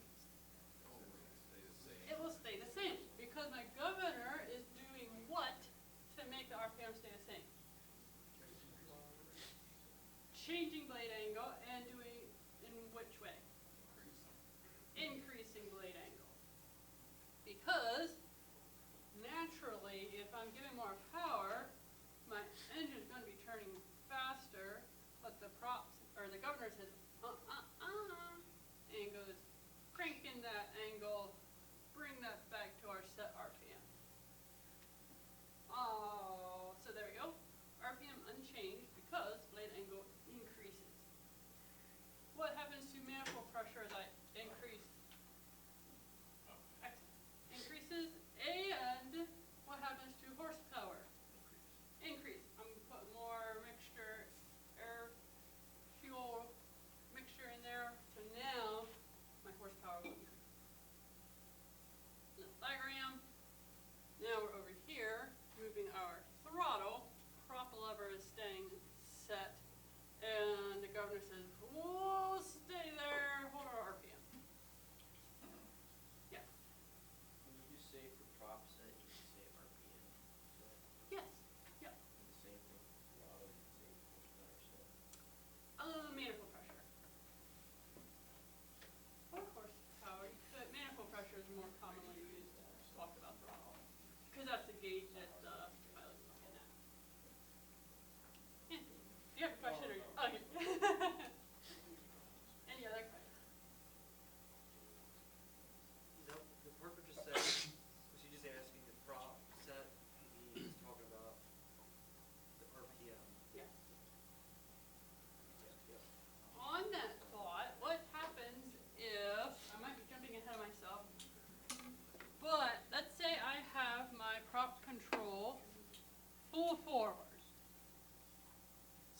would be asking for what kind of blade angle? Lowest blade angle. So, we're trying to get our lowest blade angle, get our highest RPM. Prop control is full forward. I landed. I pull my throttle control back to almost idle.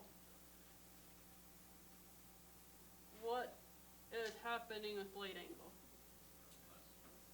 Now I'm against the stop, and I can't go any lower. So that would be outside of governing range. So all of this stuff is talking within governing range, operating between the stops.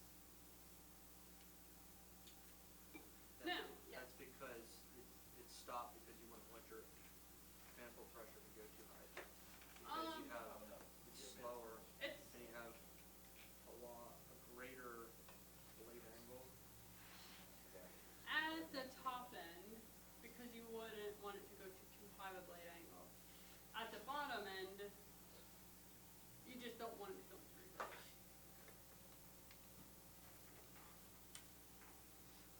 Okay, last one. Prop control is set.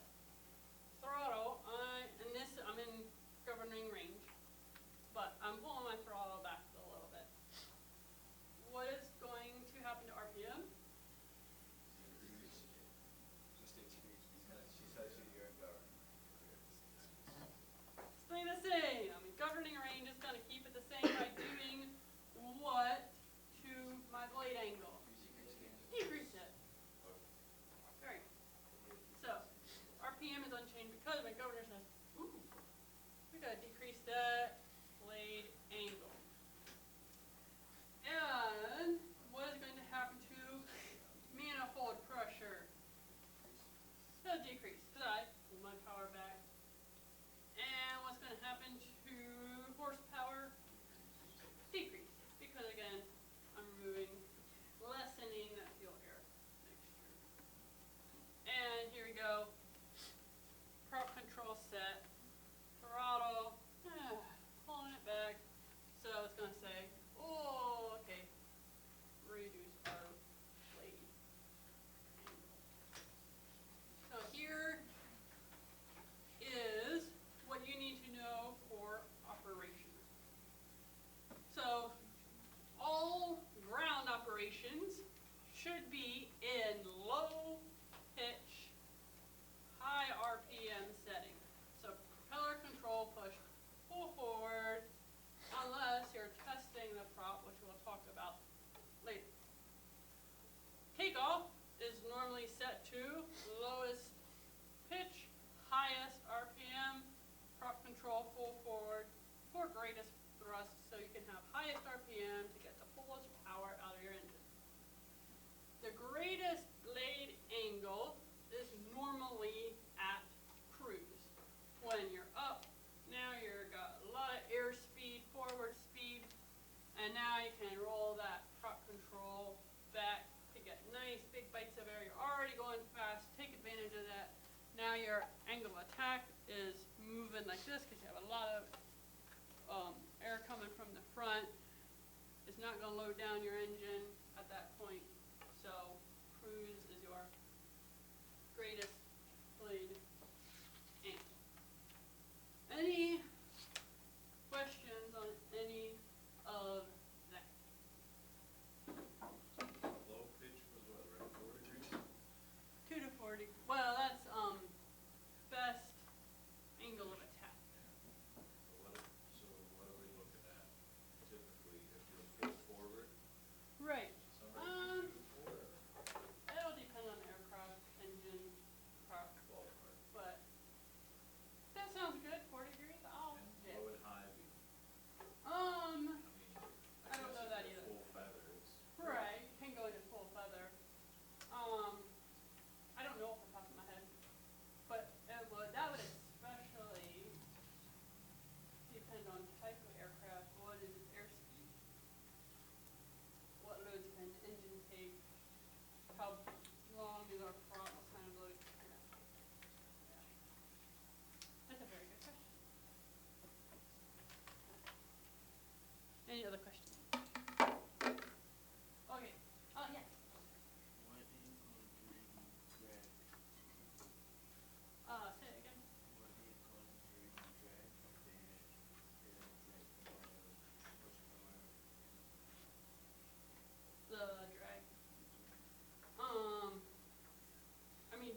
they don't really talk about it in like all of those scenarios.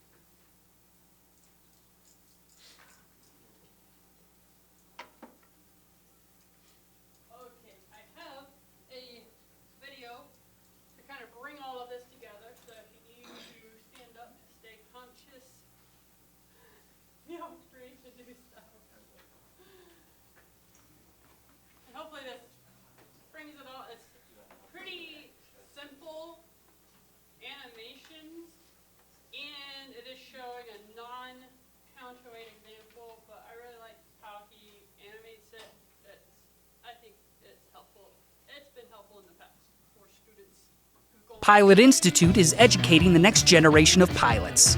With more than 15,000 five-star reviews, see why Pilot Flight Insight Commercial Pilot Ground School is live and online.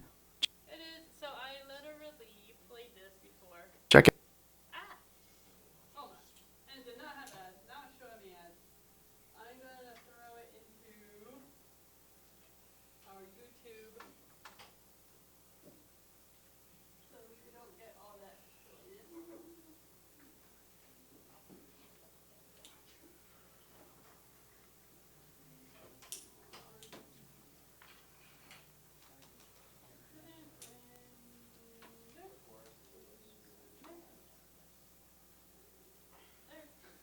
Flight Insight Commercial Pilot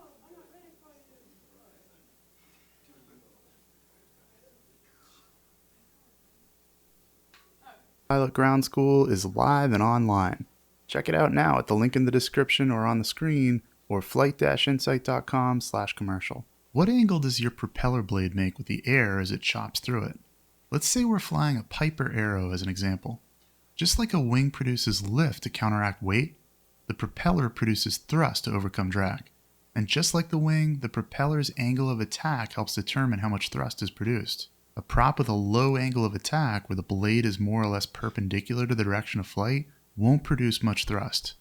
But because it's at such a low angle, it can push through the air faster using the same amount of power, thus giving us more revolutions per minute. This is ideal for takeoff and climb when we want as many RPM as we can get.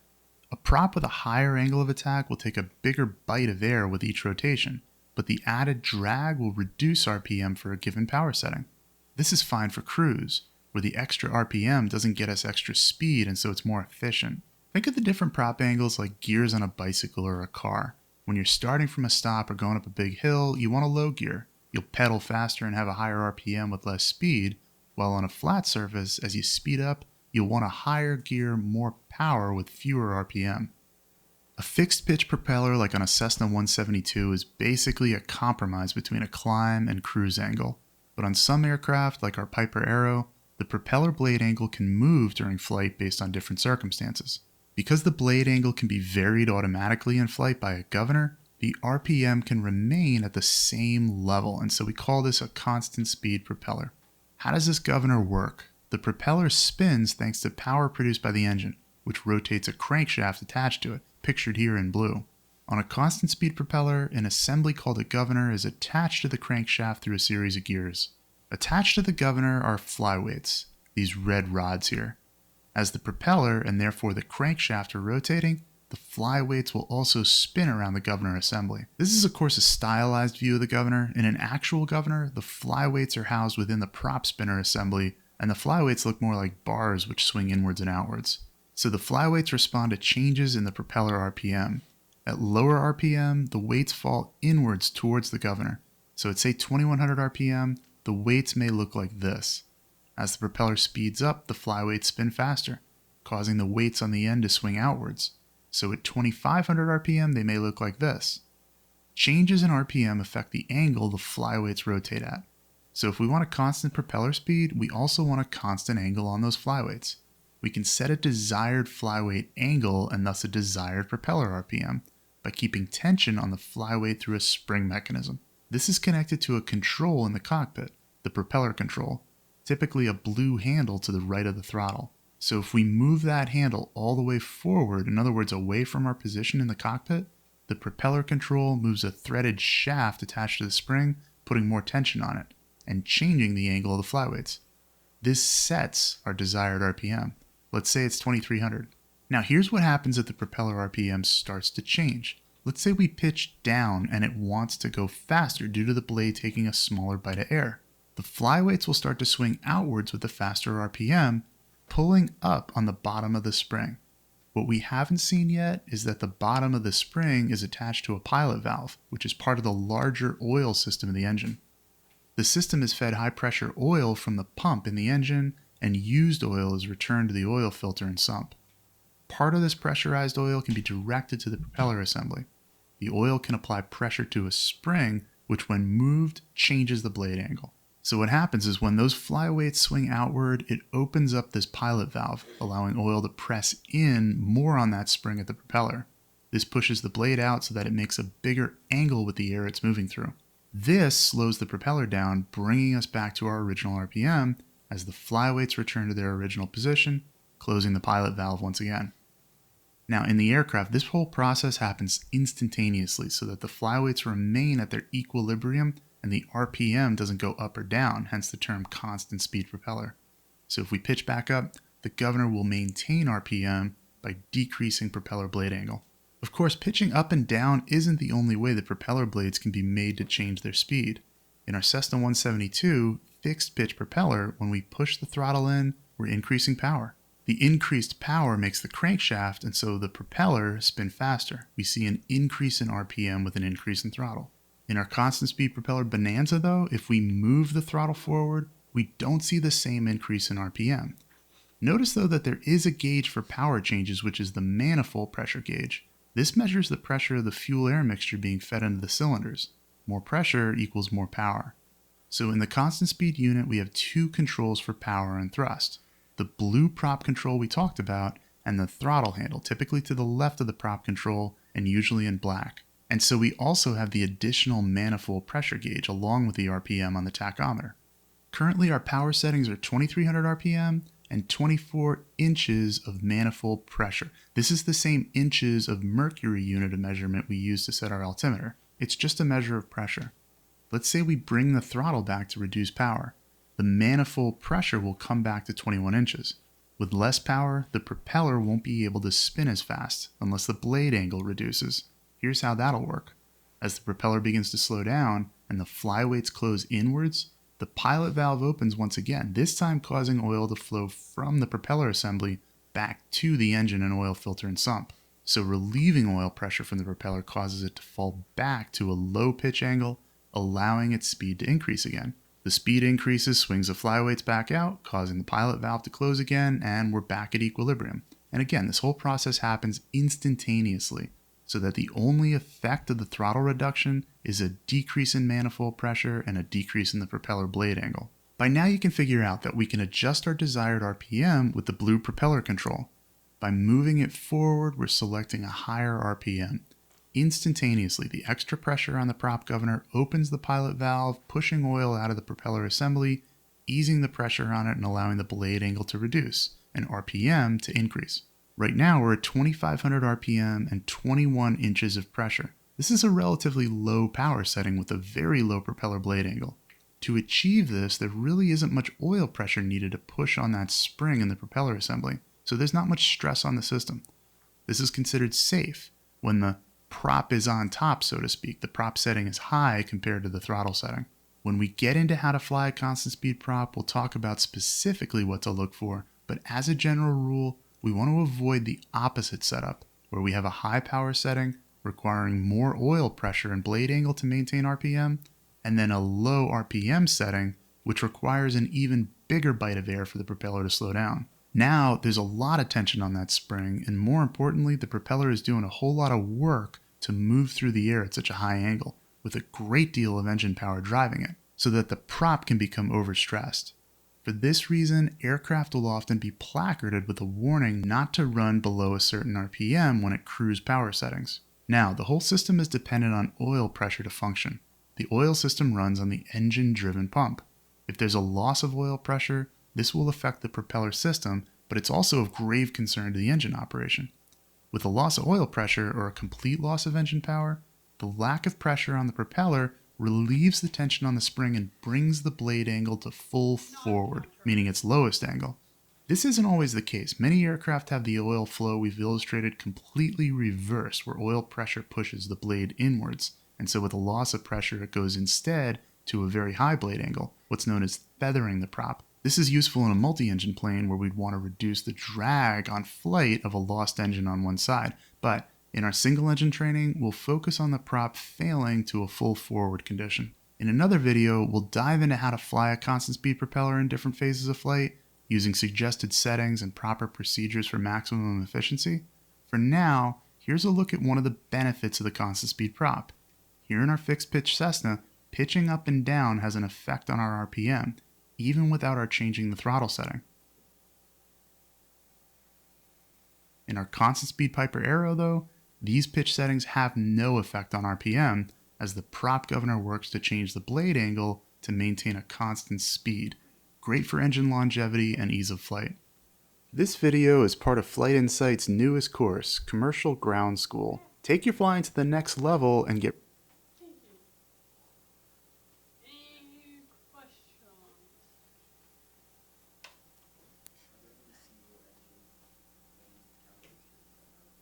So turboprops, like, and we were talking earlier, during break, like Pilatus, like Kodiak, probably Caravan.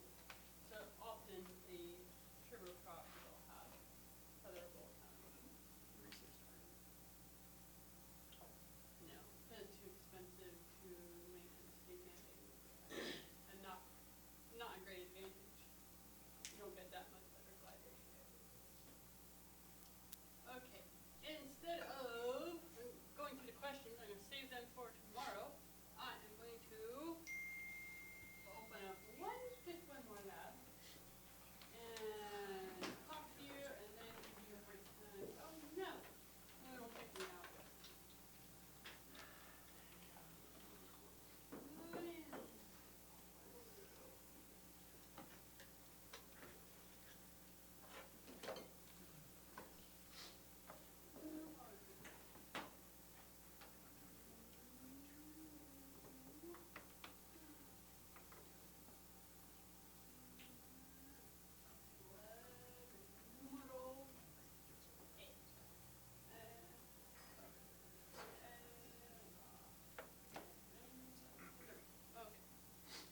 So I just opened up lab. Here we are. Lab 8. Propeller governors. Oh yeah. So in lab 8, it is going to ask a question on propeller governors. And question number 1 tells you to go to Woodward. A lot of our governors are Woodward governors. Bulletin number 33004 alpha. That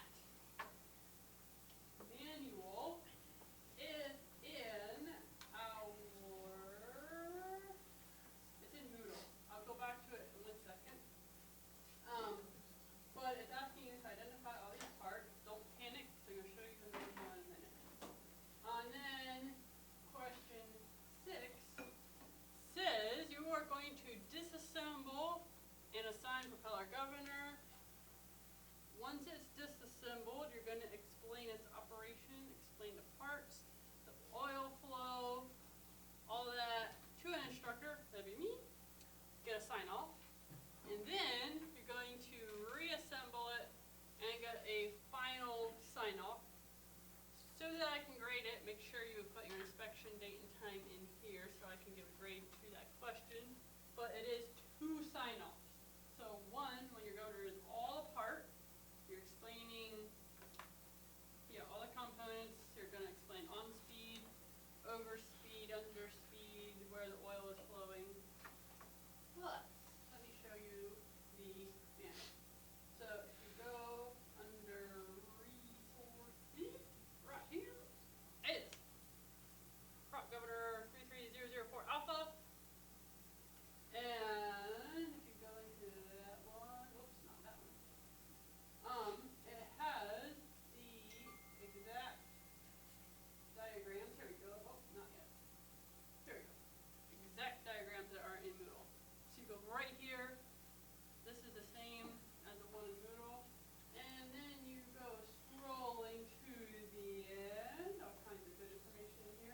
And here is the part numbers exactly listed.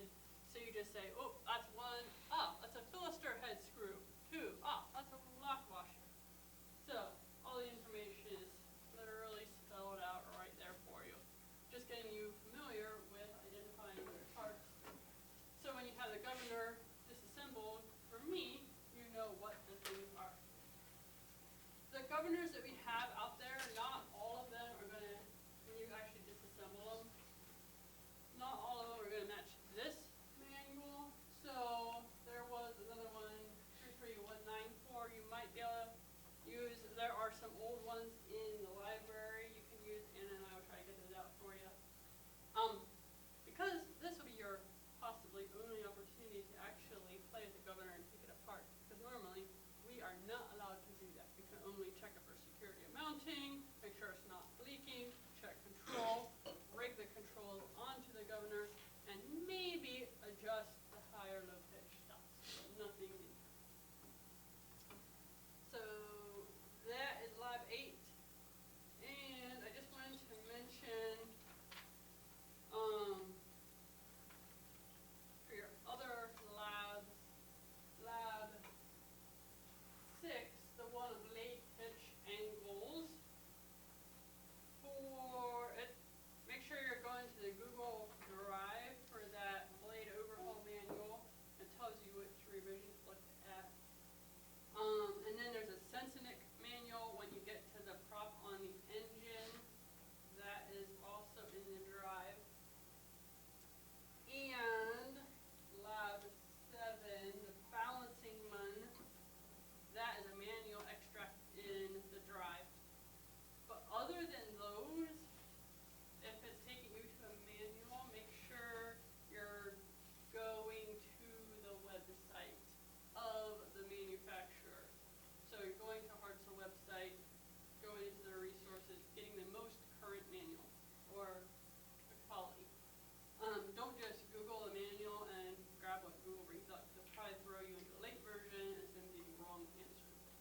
So make sure you're going to the manufacturer's website to get the latest manual, unless we tell you to go to the Google Drive. Any questions on labs? All right. For today, oh, I didn't grab my little schedule.